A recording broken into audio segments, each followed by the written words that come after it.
Hey guys, Thunder E here, and the brand new iPhone 11 Pro Max is finally here. So let's see how it stacks against the Galaxy Note 10 Plus. Let's not waste any time. Let's find out.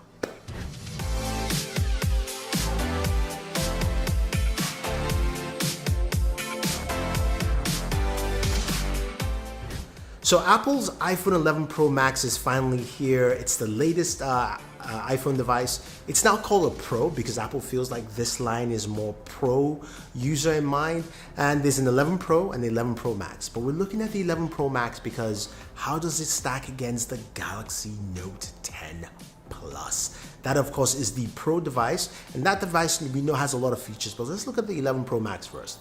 It comes in 4 new colors. Well, there's a gold, there's a new space gray, there's a white, and there's that midnight green, which I do like that color. So let me know what you think about the colors, because I'm leaning towards midnight green. Might pick something else. In terms of storage, we're looking at 64 gigabytes.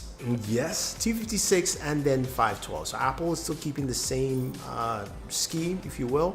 Its price starts at $1,099 for 64 gigabytes. That doesn't stack up well because the Galaxy Note 10 Plus at $1,099 is basically 256 gigabytes of storage. Well, let's look at the display. The iPhone 11 Pro Max has a 6.5 inch display. It's called a Super Retina XDR display. The reason for this new naming is because it's got a bunch of new features. There's HDR 10 support. There is also Dolby Vision support on this. This display has a huge contrast ratio of 2:1. It's also got max brightness in terms of nits at 1200, regulars at 800, so that's pretty high. It's a vibrant display. Just like the Galaxy Note 10 Plus display is vibrant, I think the max nits is about 1000 to 1100. I could be wrong, but it's a super bright display. So both displays have nice brightness, colors, the things you're looking for in a display that you love to see. Now when we move to the back of the device, that's where of course you see the camera hump, a new camera hump. I'm using of course a dummy model here in this video, but what you do have is a triple camera setup. First time iPhone has gone to that. The Galaxy Note 10 Plus has always had a triple camera setup, and that's something new for Apple. This time they have 12 megapixel cameras across the board. There is a wide angle camera, which is the main camera at 12 megapixels f1.8.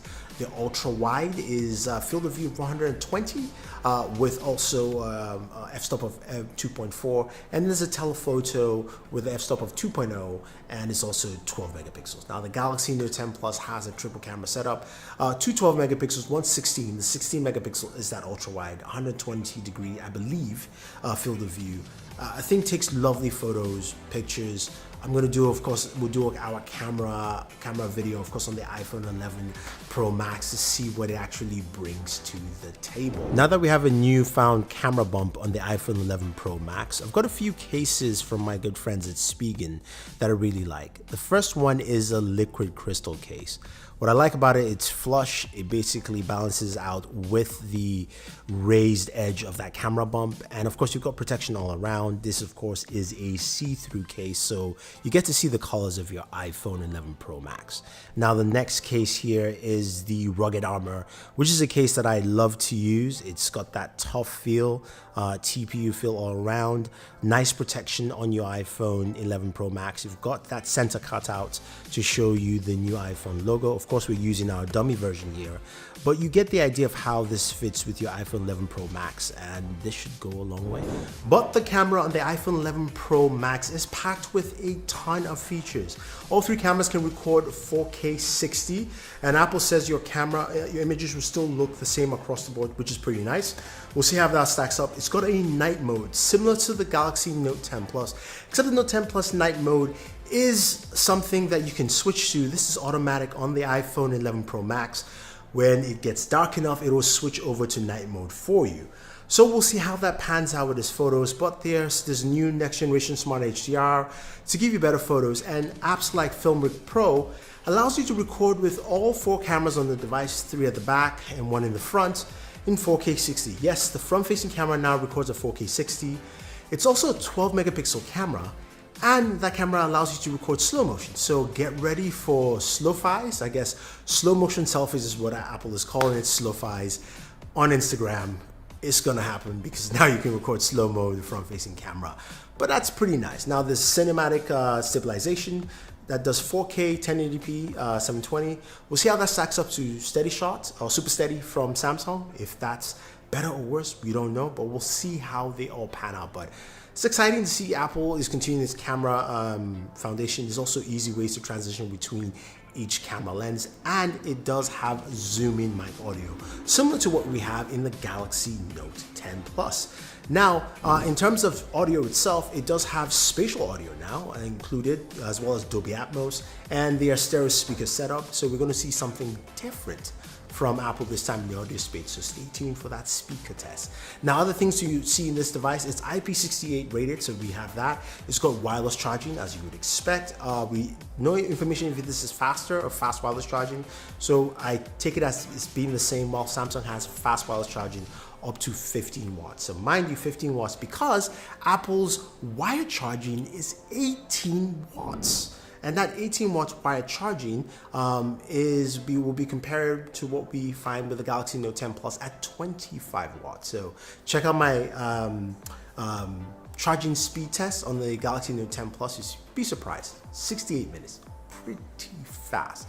We don't no idea what the battery is on the iPhone 11 Pro Max, but we do know that it will have 5 hours more battery life on this new battery size. Let's see what it is. It uses the Lightning ports, so that hasn't changed at all.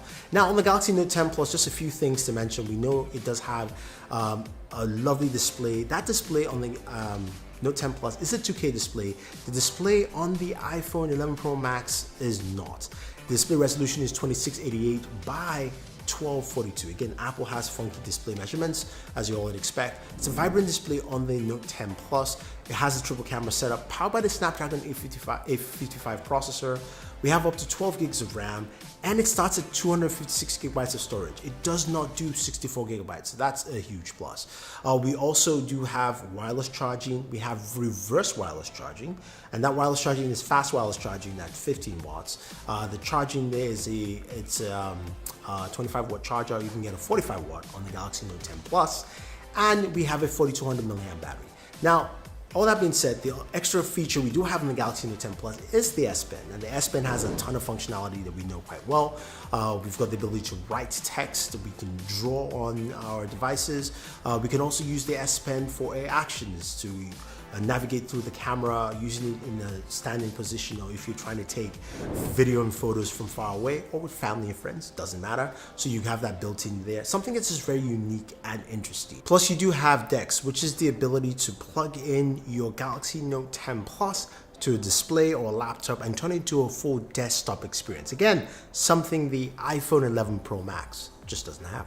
But I want to hear from you guys. What kind of videos would you like to see once I get my hands on the iPhone 11 Pro Max? I'm going to be doing a gaming video. I'll be doing a speaker test for you guys to see. Also, we're doing a charging test as well. I might do a battery drain test. That's something I've never done, but if that's something you guys want to see, I'll try and do that for you as well. I might also do a test between the 18 watt charger and the 15 watt wireless charger on the Galaxy Note 10 Plus. See how both of those two stack up. It's very different, very interesting. But leave your thoughts down below, and what do you think of this brand new iPhone? Do you like the iPhone 11 Pro? Do you like all the features it brings to the table? Is there anything new, or is it just a catch up from Apple as we usually see on the yearly basis? Leave your thoughts down below. Don't forget to like, share, subscribe, and check out those speaking cases down below if you want to pick them up, because you're going to be needing cases for your iPhone 11 Pro.